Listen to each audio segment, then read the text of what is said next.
Dream Tower Media presents The Strand by Robert Zoltan.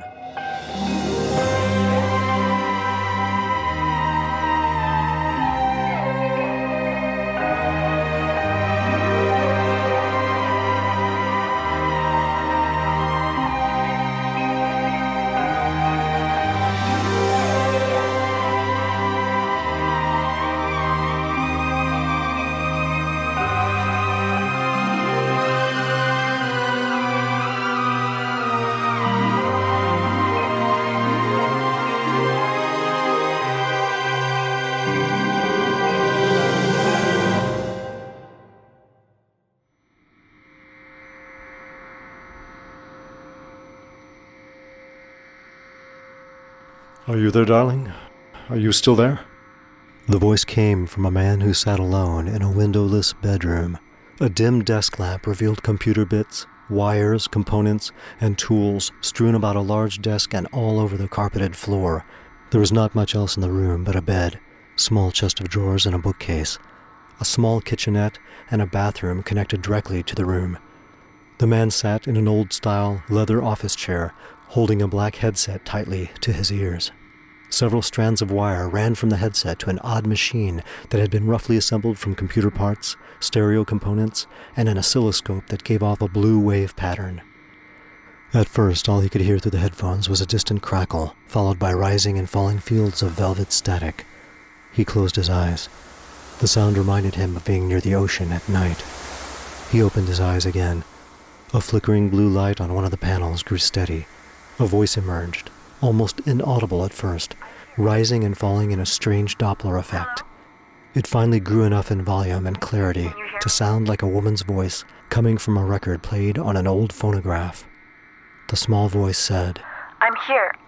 Can you hear me? "Yes, I can hear you now," said the man. The tense lines on his face relaxed. We don't have much time, do we? "We never do." I'm sorry. But at least I can hear your voice. It makes me so happy. "I know. It makes me happy too. But it's frustrating. I miss you." I miss you too. I think of you all the time. And that makes me happy. But it also makes me sad because I can't be with you. Can't touch you, smell you, taste your lips. I know. The man closed his tired eyes and tension on his face returned. Just to sit and look in your eyes, to hold your hand. I'm happy to love you, but so sad not to be with you. I know. Me too. Is it possible to be both terribly happy and terribly sad at the same time? I suppose. I am. It's agony. I'm sorry. Well, it's not your fault. Maybe not, but I can still be sorry, can't I? Of course. But I don't want to spend what little time we have on regret. You're right, I'm sorry. Sorry. Never mind. I have to go. I think you're going to lose me. The ocean waves of static rose again. No. I don't mean lose me. I'll always be yours. I just mean the signal. I know. I love you. Are you still there? The waves engulfed her voice so that he couldn't make out her last words. He assumed they were, "I love you." He pulled off the headset and threw it across the desk. That's it, he thought. Destroy the one thing connecting you to her. He grabbed the headset and listened to the earphones to make sure they were still functioning, then set them down again with a look of relief. He buried his head in his hands and gritted his teeth. It was agony and ecstasy intermingled, inseparable. Always having a limited time to speak with her, not even knowing how long that time would be, to only hear her small, distant voice. He yelled out loud and pounded the desk with his fist. Such thoughts could destroy him. He went to his small bed and threw himself down upon his back. He stopped, closed his eyes, and forced himself to focus on his breath. He tried to think of nothing. Slowly, he calmed down, and his mind began to drift. He remembered how he had met her, how impossible and miraculous it had been, and how he had all but lost her again. Now, The only thing that kept them together was his improbable invention, a device that connected his universe with hers by a single strand. He was a scientist and a soldier. An odd combination, to be sure, but his was an odd reality. Traveling between worlds, having no era to call his own, though once there was one, now almost forgotten. He was above all a nomad. The closest thing he had to a home were the way stations, portals between universes that were disguised as cafes, coffee houses, bookstores, and the like. There he received information, inspiration, and comfort to continue a loosely organized resistance against various human and alien agencies intent on forcing a false order on the multiverse. In the way stations, he had a moment's respite from research, pursuit, flight, or conflict as the case may be. There he nurtured hope, and there he had found her. She was not a traveler. She was an ephemeral who had just happened to stop at what she believed was a simple cafe for a cup of tea and to relieve her tired feet. She had chosen a different way home after shopping, wearing the new red shoes she had just bought to make herself feel better after being unceremoniously dumped by a young gentleman about whom she had obviously made an error in judgment. For her mother had told her that when such things happen, buy a new pair of shoes or a dress, preferably red. And she found the older she got, now all of 26, the more her mother was right. By the time she passed the cafe, her feet were sore. So she stopped and took a seat outside underneath the blue awning. She stayed even longer than previously planned, due to a sudden light rain, sipping Earl Grey and browsing through an old romance novel she had purchased. He had been there waiting for his next assignment and noticed her at the table next to his, looked away, noticed her again, sipped his coffee and closed his eyes. Even with his eyes closed, he noticed her. He was fairly certain she was from this era. Best to mind his own business. He didn't. Do you have one? He asked her. She looked up absently, not sure whom or what he was addressing. I beg your pardon? She said, eyebrows raised. A room. With a view. Oh. She said, turning the cover of the E.M. Forster novel toward her. A modest one. It suits me. Are you modest? She furrowed her brow for a moment while smiling. He found this irresistibly charming. Yes, I'd say. I am mostly. Well, mostly. It's nice to meet you. My name is Guy.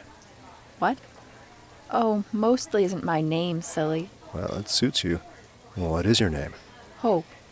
Well, that suits you even better. Guy couldn't remember the last time he had been charming, or even tried.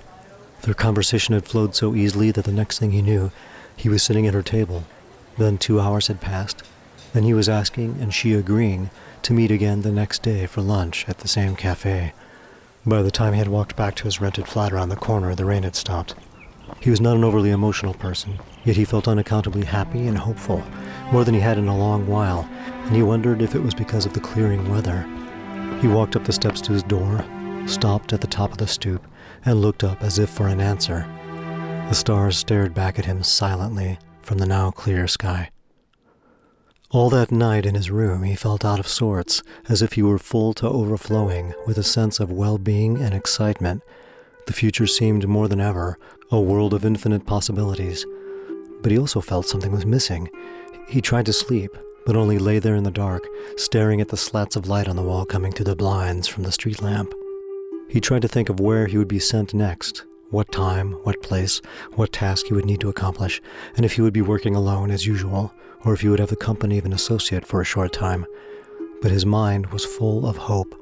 Her smile, her laugh, their conversation. He turned on a lamp and tried to read, but couldn't concentrate, and finally gave up and shut the light off again. He had been sleeping fitfully for a couple of hours when he sat up in bed with a start. He realized what was missing: his loneliness. For so many years he had carried it around as his constant companion, and he had become so used to its presence that it had become like his shadow, something he seldom noticed. Now it was gone. He was thrown off balance. He monitored his thought patterns and detected several aberrations. He found he could think of nothing for any significant length of time without coming back to hope. He wondered if he had a mental illness. Then he realized he was in love. It was so obvious. It had been staring him in the face all night, like the image of her in his mind.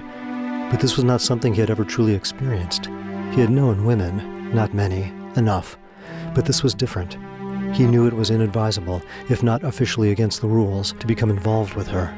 He was a traveler, and could be called to leave this world at any moment. But that no longer mattered. His feelings overrode any schedule, plan, situation, or circumstance. All that mattered was that he wanted to be with Hope. It was irrational, impractical, irresponsible, but irrefutable and undeniable. He was willing to risk whatever was necessary, sacrifice whatever was required. He was aware for the first time, truly conscious of the fact, that when he was with her, he was finally not alone. The next day with her was more than he could have hoped for or imagined. It was as if he had opened a novel to the middle of the story where two lovers had been together for years, in love and bound together with hopes, dreams, and desires. At moments it seemed almost surreal, as if it had all happened before, but for the most part he was simply absorbed in the enjoyment of each moment, being where he was when he was. With Hope, now. With Hope, then. He had been searching through countless wavelengths for hours this time before finding the Strand. First, he heard the ringing of her old telephone, distant, dim, intermittent, like a restless cricket at the bottom of a hole. Then, the tight, hollow double-click, followed by her tiny, compressed voice. Hello? Hope, it's me. Oh, darling. I was afraid you wouldn't call again. I had to recharge the device. It took so long to locate the Strand this time. You're still wearing the special brooch I gave you? Always. I never take it off. Well, at least, when I'm in the bath. Of course. But you're okay. You're safe? Yes. But... Hope, what's wrong? What's happened? my friend Gregory, they took him. Damn them. It's so hard to sleep at night, to go about your day, not knowing if they'll come for you. They let us continue the routine of our lives, but it's almost crueler than if they herded us into pens like cattle. It's like being awake in a nightmare. Hope. But he didn't know what to say. Listening to her suffer was torment. He knew he had to take action, do something, or he would drown in despair. I never would have believed such things were possible. That such unearthly creatures existed. But then, I found out that you're an unearthly creature too, in a way. Not from my world, my time. If only you could have taken me with you. I know, he said, regret tearing at his insides. I wish we'd been together when they came. I wanted to. I know, darling. I'm sorry. I shouldn't have said it again. I was at the way station when they found me. If I hadn't fled, they would have killed me. I know. I'm so glad you got away. At least you've been able to contact me. If you hadn't given me the brooch... Yes, the brooch. A door opened in his mind, and from it came the distant music of an idea. Guy, I've joined a resistance. I don't know what else to do. I'm afraid of being found out, but it's better than lying about, waiting to be taken. What? A resistance? The music of the idea was drowning out everything else in his head, even her voice. Darling, I can barely hear you. The ocean waves of static were growing louder. The brooch. There might be a way. Guy. The brooch. There might be a way to bring you through, to use it as a transmitter, not just for your voice, but for your physical form. Wear it always, even in the bath. Hope, do you hear me? What way? Then her voice was gone. He didn't know if she heard his final words, but it didn't matter as long as she wore the brooch he'd given her. He felt the abstract idea in his mind, beginning to form as equation and invention. He could alter his makeshift device and transform it from a communicator to a transporter, making it capable of transmitting not only the energy of sound, but also the energy that makes up the human body. In theory, it was possible. He began the work that very moment.